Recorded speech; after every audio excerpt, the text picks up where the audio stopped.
Hey guys, how you doing? My name is Lena. Welcome back to another video. So today I'm going to tell you all the books that I'm going to read in August. I decided to not do the game this month because between the game and SPFFC, I've been just like really struggling with reading something that I want to read. So this month, I'm really just mood reading, basically. But I've collected like a couple, not really a couple, more than 10 books that I really want to read this month. So let me show them to you. So before I forget, I got an arc of the first binding, which makes me a little bit mad because it's coming out in like 2 weeks. Like, don't approve me so close to the releasing date, please.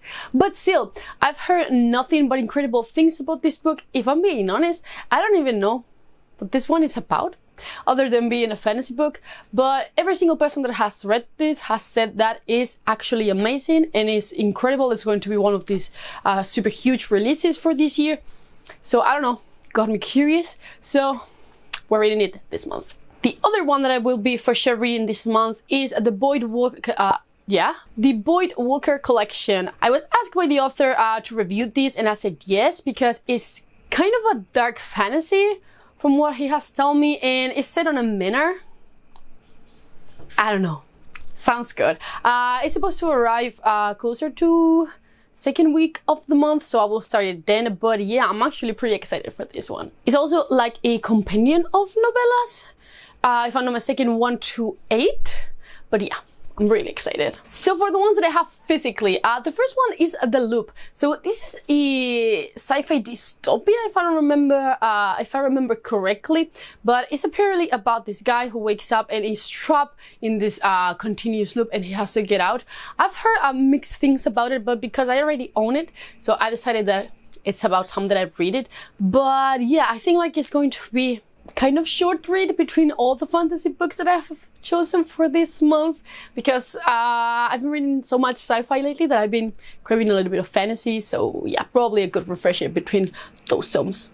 Then this one I've owned for a while, but I've been really wanting to read recently, and this is A Declaration of the Rights of Magicians. And this is an alternative reality type of novel, fantasy basically, but you have magic. If I remember correctly, I think Robespierre appeared in this book or something like that. Yeah, from the hypnotist Robespierre calling for the revolution in France to the weather mage to Saint Louverture leading the slaves or Saint Dominique to freedom. I don't know.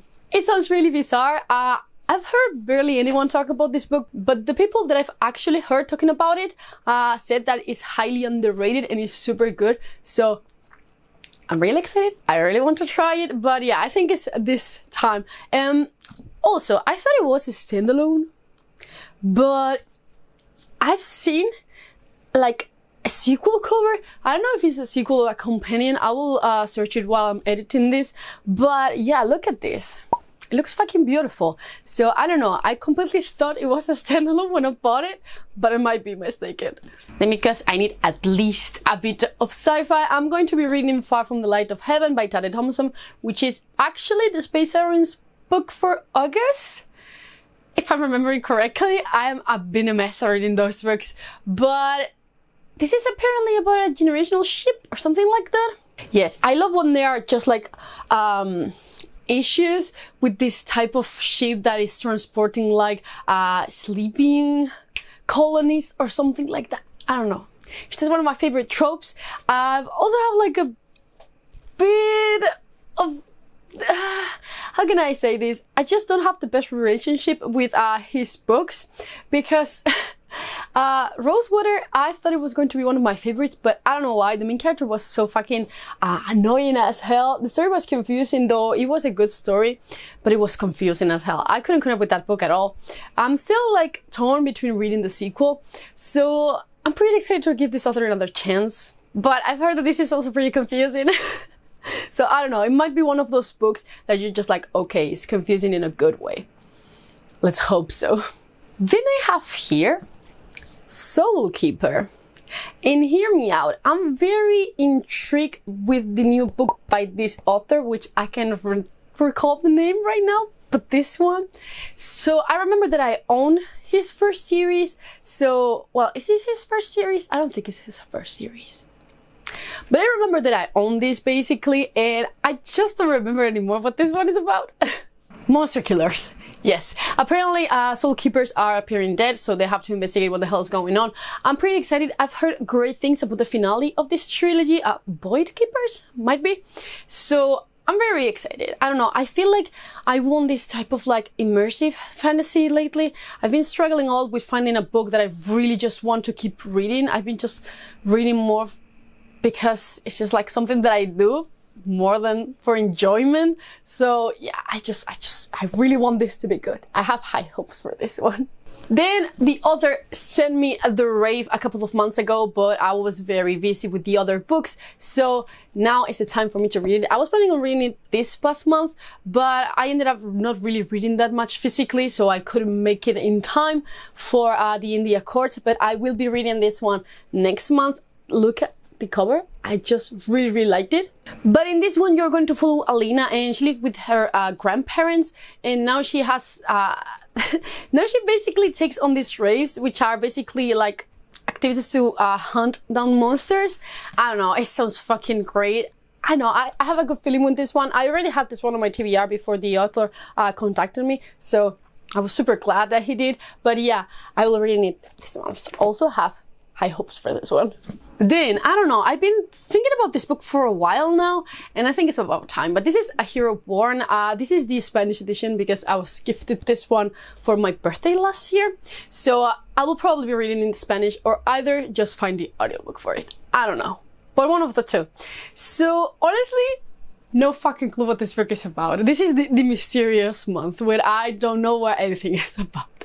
But if I remember correctly, I think Tammy, TB, was it Sophia or I don't know, but I'm pretty sure they have all read this and they have like a very mixed opinions about it. So I don't know. I'm kind of jealous and I really want to know for myself. But if I'm not mistaken, this is an Asian-inspired fantasy. For a long time, I thought this was just like historical fantasy. Like, not historical fantasy, a historical fiction. I really want to say that it's historical fantasy, but I'm not really sure about that. So it might be one of the two. But yeah, I just really want to read this one. Then, it's probably going to happen this month, but Speaking Bones by Ken Liu. We're not going to talk about this shit again. The fucking horror that they did with these spines should be fucking illegal, but Jesus Christ. This is the 4th book in the Dandelion Dynasty by Ken Liu, and I don't know if I'm ready, honestly.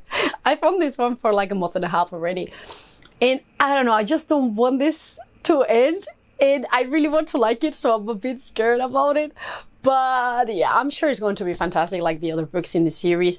The Veiled Throne wasn't my favorite. Wall of Storms, I think, is the fucking best book, one of the best books ever written. So I'm really nervous about this one. Like, is it going to be good? I'm sure it's going to be good, but I'm still scared as fuck. Like, I just really want to read it, but I'm so scared. I don't know, I have a feeling that it's going to be fantastic, that I'm going to cry a lot, probably. Like, it's going to be, I have a feeling that it's going to be as heart-wrenching as Wall of Storms. So we'll see. Then I have a political fantasy that I've been wanting to read for a long time. I've talked about this one in my, Jesus Christ, the last video that I uploaded. Media freak out time. But this is the Consular. And if I'm not mistaken, this is heavily focused on the political intrigue in this empire. I really don't remember where I got this book from.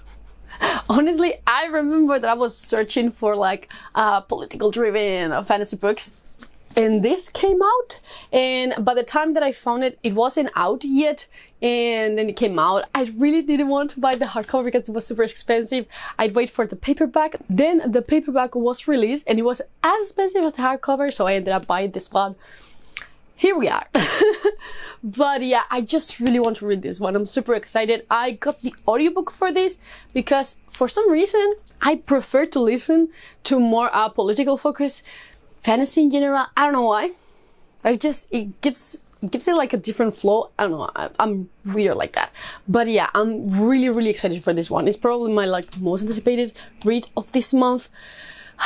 I really hope that it's good. Like, I have a feeling that it's going to be great. Before I forget, because my mom has my copy right now, but I will be reading this book, La Ladrona de Huesos, which is the new book by my favorite Spanish author, and I got it last month and I really want to read it. Basically, I honestly have no clue what this one is about. Like, I usually don't really check out what the books are about by this author because I know I'm going to really like them either way, so who cares? But yeah, I'm just really excited for this one. And then the last book is going to be In the Shadow of Lightning by Brian McClellan, which is one of my most anticipated releases for this year. He is the same author as the Powder Mage trilogy, which is one of my favorite trilogies of all time. Like, I love that series so much. But I've been really excited to read this book, but I just wasn't in the mood for it, and I really want to enjoy it and get everything out of it. Like, I want it to be good. I want it to be good. So this month is the time. It's basically about a world that is running out of magic. I don't know. That's also a trope that I really like. I don't know why, but everything that is related to devastation, I'm just like, yeah, really like that trope. Or issues in general. But yeah, I'm super excited for this one. I'm sure it's going to be great. Like, I have like high hopes for this month. So these are all the books that I'm going to read or try to read next month. I'm pretty confident. I've been reading more lately, also more physically, because for the last like 3 months, I barely read anything physical, except for the SPFFC books, barely anything else. But yeah, I've also been listening to a ton of audiobooks lately. So yeah, I'm pretty confident. I'm pretty confident on my abilities to read this much this month. But yeah, that's going to be all. Please just let me know which books are you reading in August, and if you have read any of these books, just let me know in the comments below. And as always, I will see you in the next one. Bye.